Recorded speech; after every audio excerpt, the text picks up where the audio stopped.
New rules covered. Did that in an over an hour-long video, full-on info dump. To those of you that decided to take all that info and just jam it into your skulls, thank you.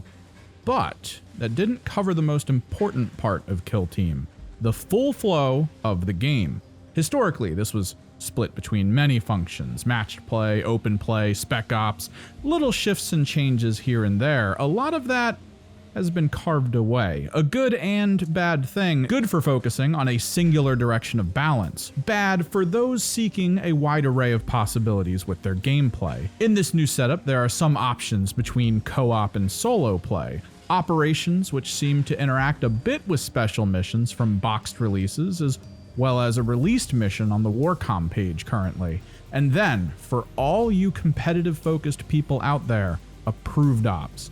In this overview, I want to break down the full sequence of a match, specifically approved ops, although there should be some footnotes here and there to show things you will skip for just general play, and I've been struggling to think about how to do this. How do I distill this tome of knowledge into a simple, digestible format?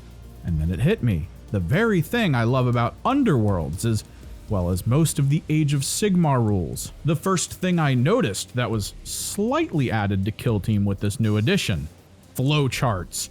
With examples, of course, but keeping the image of these charts in mind should hopefully increase your speed of play as you push through round after round of absolute, unbridled carnage.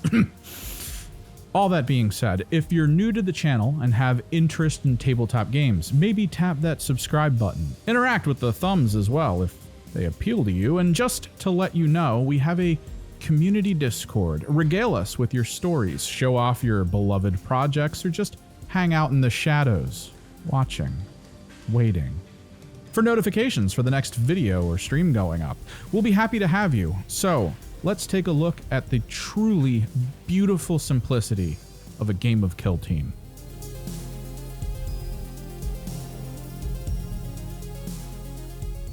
In the grand scheme, Kill Team is split into a handful of phases. In the format we will be mostly focusing on, the 2024 approved ops, things tend to flow between two major phases with a bunch of sub-phases, so try to keep up. We start with a lengthy setup phase. Much of this will be simple sequence, one thing after another. A few functions will be a bit more back and forth in nature. In its simplest form, you, the players involved, are to select your teams for the battle. In grander tournament play, this will most likely be decided beforehand. In a more casual setting, it's up to all involved as to the sequence of choosing. Now, in the prior settings, this could involve getting a roster together of 20 or so operatives to pull from. In this new iteration, rosters seem to be a thing of the past. The next step is determining the kill zone. This is where the terrain layout, objective locations, and deployment zones tend to get fleshed out. Approved Ops comes with a collection of possibilities for all arenas. On the fields of Vulcus, Beta Decima, and the Gallodark, there are predetermined locations for terrain, usually determined by a dice roll or the overall event you are taking part in. The open battlefield tends to leave layout design up to you and mostly just fleshes out objective locations and deployment zones. Something I've noticed is that this iteration of the approved ops seems to favor asymmetrical layouts. In the times of old, arenas seem to be focused on equivalent features. I actually kind of like this new setup, as gaining the ability to choose sides first could be massively beneficial for certain teams. Also, be aware that objective markers must be placed on the kill zone floor in all arenas except for Beta Decima, as that map is more about its verticality. Now, Approved Ops has the suggestions for presets, but when playing amongst your own groups, this doesn't necessarily need to be the final say in anything. Next up, determining the crit op, the core mission of the game. This will establish what the objective markers on the field will do over the course of the game in everyone's quest to score delicious, delicious points. Focus on these, learn them, reread them if necessary. It's good to know this in the early stage of the game, as it could manipulate your overall plan as the game progresses. And now we approach the first roll-off of the game, the initiative roll. This roll comes with a choice. The winner will not lock themselves in on anything. They will Simply choose which person will have the initiative at this point in the game, which provides the benefit of choosing the drop zone they wish to use for themselves. Their opponent takes the leftovers, as well as a chance at overcoming the tie for determining who goes first in the opening turn. More on that later. The approved ops treats all of this so far as the battle setup step, mostly focusing on board state and the initiative holder. Next comes the choosing of your operatives. A few steps here, and it is key to note that most of this should be done in secret as a way to prevent counterplay. Choose your own path on this.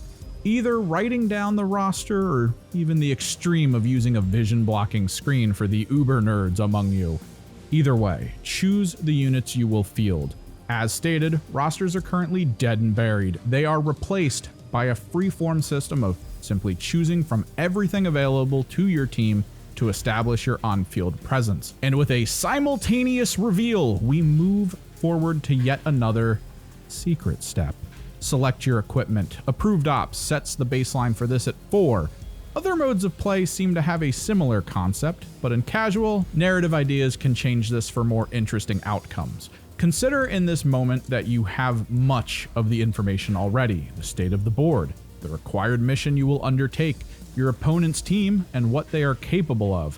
Flying Vespid? Maybe avoid movement restrictive items, as their fly could override these, unless you have some kind of a genius moment. Also, recognize that special secret missions you will choose in an upcoming step could also play into your needed equipment to maximize your scoring potential.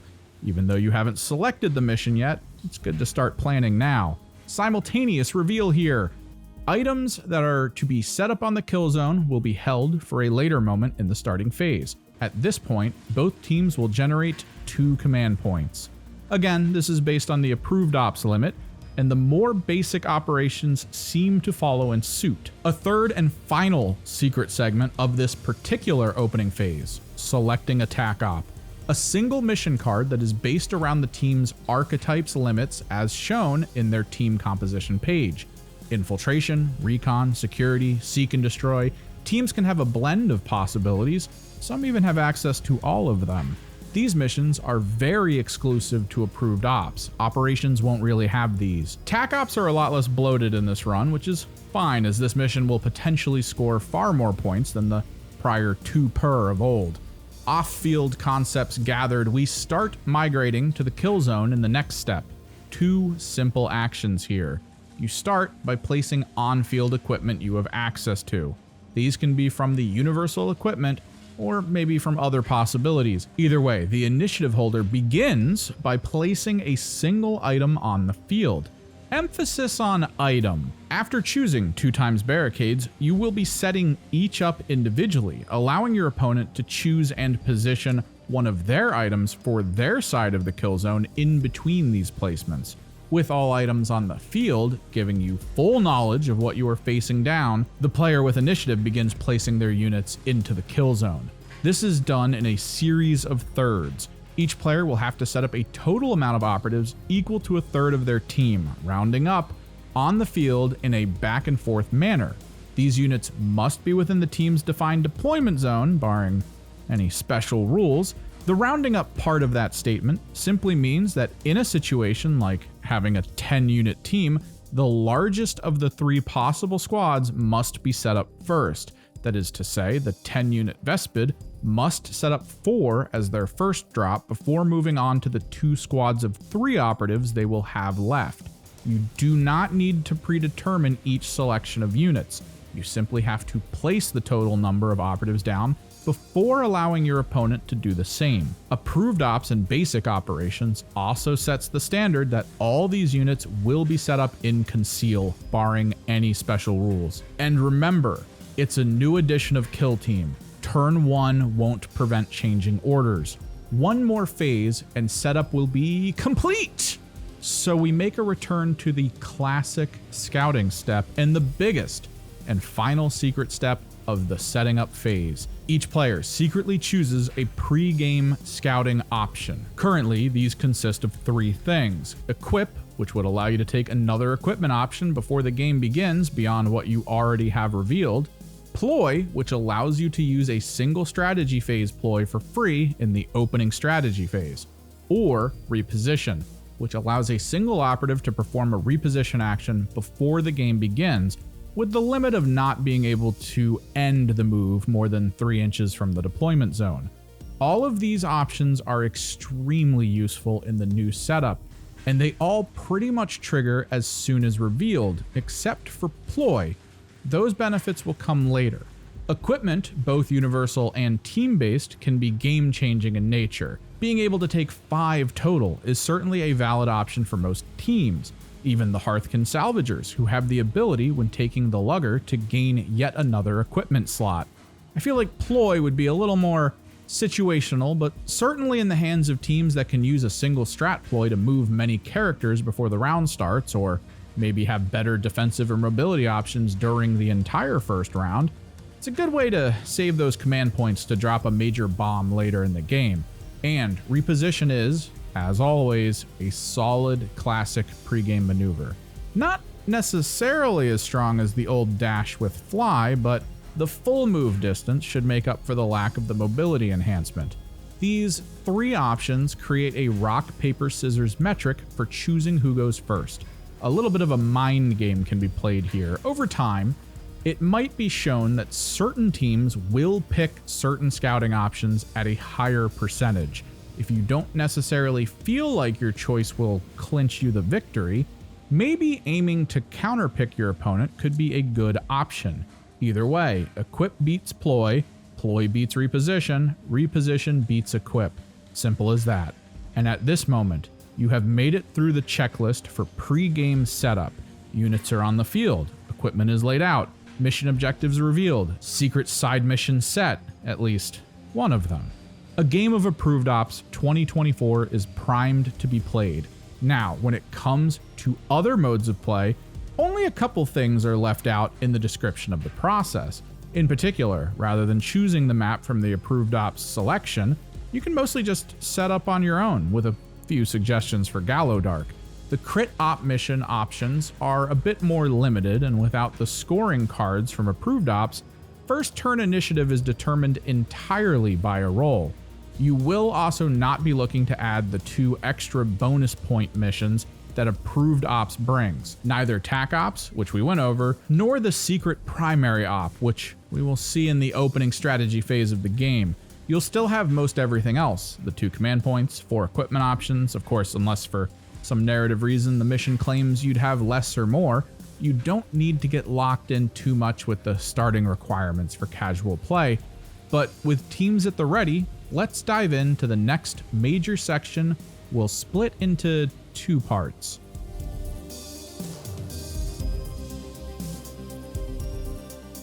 After the setup phase comes a repeating sequence of 2 phases that occur until the final activation of the final round is complete.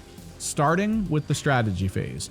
This will repeat a few times with only slight differences between Approved Ops and regular operations. The sequence opens up with an initiative check.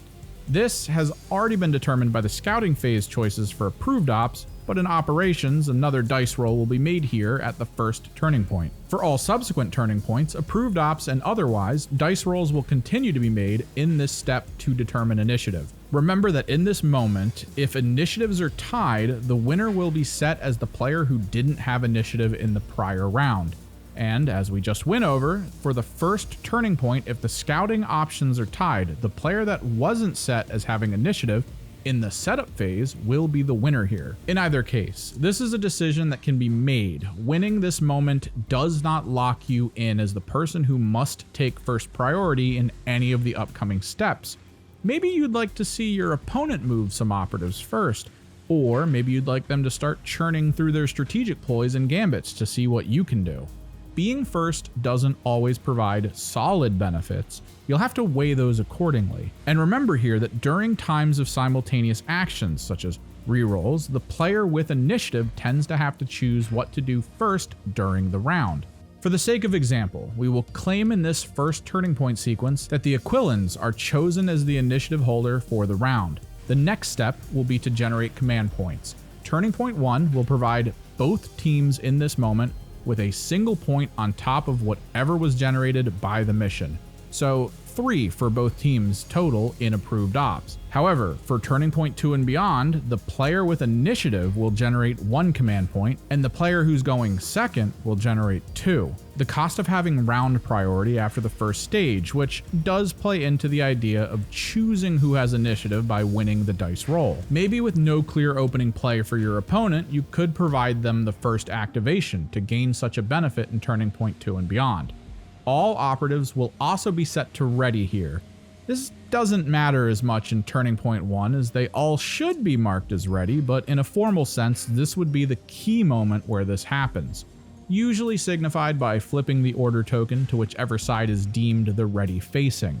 Within the gaining of command points and readying of operatives, there are certain teams that may have extra things to do, like the Vespid, who would generate their special communion points here. This is a reminder to pay close attention to team rules, as some will interact with any of these steps with some extra things occasionally. Otherwise, the initiative and ready phases should be quite quick, but now comes the good old back and forth, the gambit step. Many teams and operatives will have built-in abilities marked as strategic gambit actions. They will also come with a selection of strategic ploys, which are also considered gambits, but tend to come with a cost of command points. Starting with the player who has initiative, so the Aquilans. They will be able to choose 1 from their list of gambits that they will activate, or they could choose to pass and activate nothing. Then, their opponent, will say the Vespid, do the same. This is done in a back and forth fashion until both players use the pass option one right after another, at which point the gambit step ends. It is key to note that in Approved Ops 2024, both teams seem to have an extra gambit here. This can be used to select a final secret mission. The gambit can only be used in the opening turning point, so I would suggest maybe opening with this. Although I'm not too sure about this. The wording makes it feel like this simply triggers for both players immediately before any other options take place. Might need a QA or TO ruling there. Either way, a sequence could look something like this. The Aquilans open with a gambit from their trooper unit, rapid insertion. This can only be done on Turning Point 1 and allows all troopers in the kill zone to reposition in this moment, as long as they end their move within 3 inches of the drop zone. Over to the Vespid. Because the leader, when chosen, selected aerial agility as a ploy that can be used for free, as long as it is on the field and not in control range of an enemy, they use this for free, because in this moment there is no real downside to activating it. Back over to the Aquilans. They choose this moment to trigger their team gambit and move their drop markers 4 inches further into the kill zone. The Vespid decide that maybe they should be banking their points and choose pass.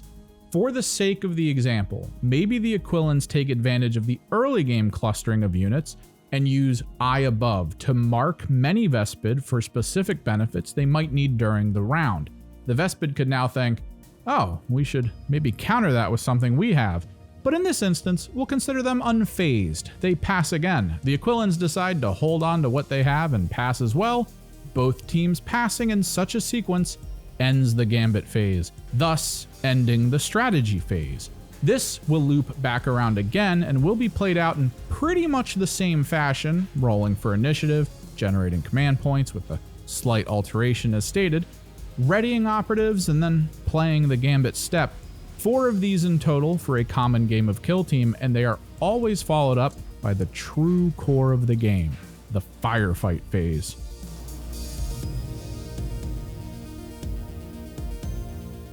Moving, attacking, dice rolling. This is where the big moments all occur. I want to first bring up the idea that there can be a bit of counterplay in Kill Team. In particular, you'll see this during the Firefight Phase. Different teams have different firefight-specific ploys that can be paid for with command points that sometimes enhance their own operatives' actions, or could potentially augment enemy operative actions.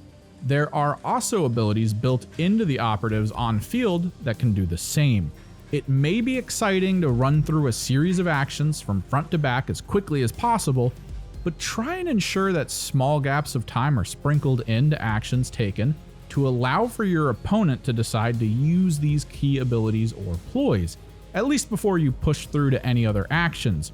Preserving game state is of utmost importance here. An example of this would be rolling your defense dice before your opponent chooses to reroll any attack dice, or even use abilities or ploys to enhance them. It sort of renders the defense dice rolled as moot, because the attacker should fully expend all options and costs to do what they want before gaining any new info. If not, they could see their target would fail all their saves and just think, oh, I can save those command points for later. That being said, the Firefight phase is mostly just back and forth between players, starting with the player who has initiative. In our set example, the Aquilans. They are to choose a single operative to activate and use until expended. This could be both quite simple as well as fairly elaborate, depending on the full sequence that plays out. Let's put this together within the example. The Aquilans pick an on-field trooper to be activated. Now, from what I can tell, selecting the unit is what sets the activated state. In this moment, if there are abilities and ploys that can be used at the time of activation from either player, this is where they would be used. After this moment, the order the unit is under needs to be set. Turn 1, it will usually start as concealed, which would prevent shooting and charging from the average operative. But in the new 2024 rules, this can be changed to engage. In this example, the trooper decides to stay stealthy, so the order remains in conceal. Now, actions can be taken. All operatives have an APL stat. That stands for action point limit. This can be adjusted up or down by a single point based on buffs and debuffs that can occur.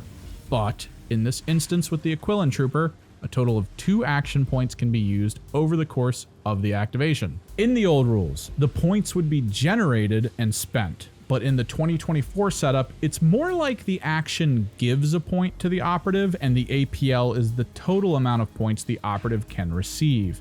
It's a slightly different way to think about it, but this also potentially allows APL augmentation during the activation that can mess with total activations.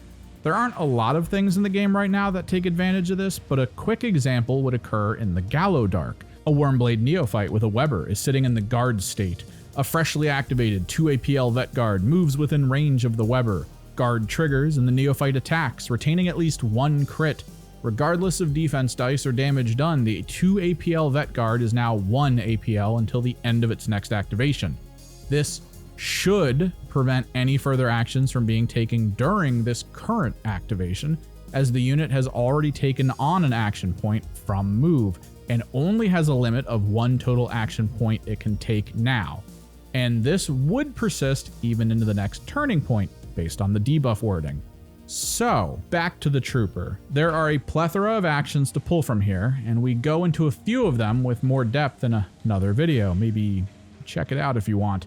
Either way, these actions can come from universal options, operative or team unique options, or even mission options, as many of the missions will require points to trigger needed effects. Now, these don't need to necessarily be declared in any specific sequence. When used, all requirements will need to be present to complete the action, or they will not be played out and points won't change. And if an action is used, unless otherwise stated, an action by the same name or considered the same cannot be used. Like if you use the shoot action, you won't be able to pick a different action that claims to be the same as shoot, even if the name is different.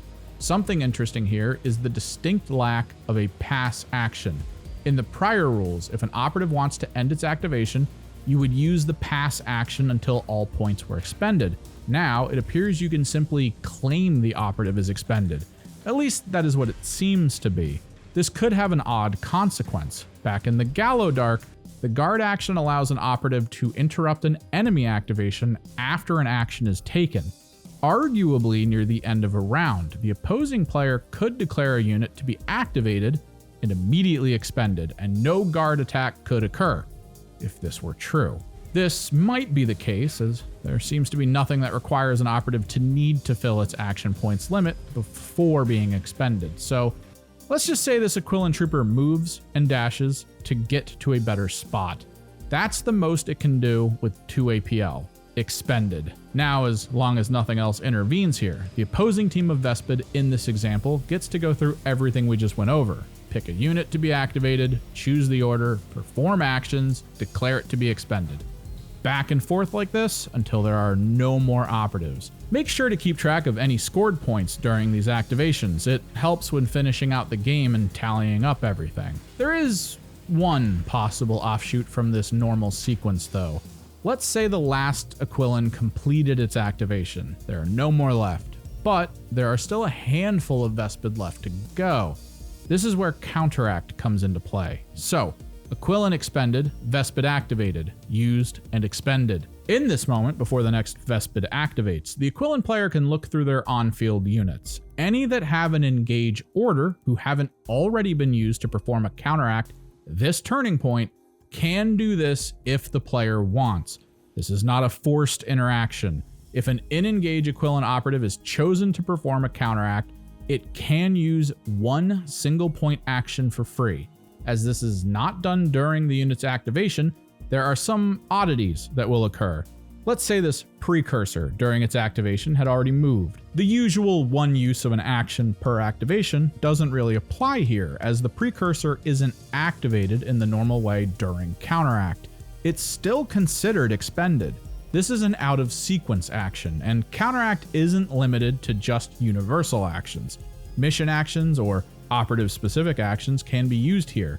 An interesting thought, and maybe a slightly broken concept, would be if an expended and in-engaged Aquilon Tempestor all on its own decided to counteract with its personal command ability. During its prior activation, it could have used this and provided another Aquilon an extra APL. That would normally be the limit of this action use during the turning point. But if the stars align and counteract is an option, 2 total APL could be handed out during a single turning point.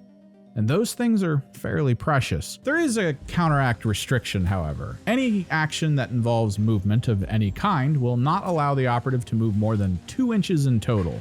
Dash, move, charge, and any unique special movement actions will be affected by this limit. A decent restraint on this new Overwatch system. Speaking of which, for returning players, unlike the Overwatch of old, combat actions taken with this ability will not suffer from -1 to hit. A solid boon to the lower hit stat teams. Beyond this, once the final operative is activated and expended, the Firefight Phase is declared to be over. Any bonuses, debuffs, or other effects that only last for the one phase fall off. Interestingly, there seems to be a shift towards effects that persist and to follow up firefight phases. Keep an eye out for these. In this moment, depending on the turning point number, one of 2 things occurs. We either cycle back to the strategic phase, which we already went through, or we declare the match over and final scores are gathered up. This will be quick. Hopefully, throughout the match, you've been keeping up with determining points earned as the game progresses. TAC ops have probably been revealed and scored on. Take note that tabling an enemy's team doesn't normally end the game. The full 4 turns must be played out, and this is important since there are still ways of achieving victory, even from beyond the grave. Standard operations would simply use the crit op score and kill op.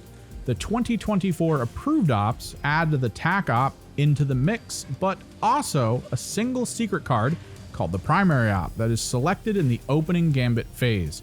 This card will select one of the methods of scoring, kill op, crit op, or TAC op, and provide bonus points equal to half the total score rounding up from that option. For instance, choosing the kill op and tabling your opponent's team will net you a bonus 3 points from the 6 total earned on the card. 5 for the kill grade, and assuming you have at least 1 unit left on the field, the extra point for having a higher kill grade than the enemy. Most mission cards will score a total of 6 points each, and scoring tends not to start until turn 2. So, for Approved Ops 2024, each player can score, outside of any bonus points for painted units, which tends to be a thing with Games Workshop games. You don't necessarily need to abide by this, about 21 points. 6 for each of the ops, TAC, crit, and kill, and a bonus 3 for the primary. Operations mostly focus on the crit and kill for 12. Scores tallied up will determine the winner or loser, or potentially a draw conclusion. All possible. So, the completed flowchart. 2 key game segments with their subsections. Simple.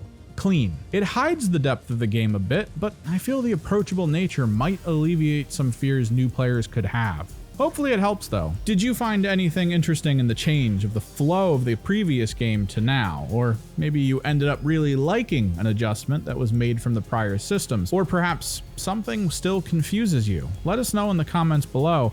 And if you want to continue the conversation, there will be, of course, that Discord link in the description. We'll be happy to have you. As always, likes for the like god and subscribes for the subscribe throne. I am Kimmerix, and I'll see you in the next one.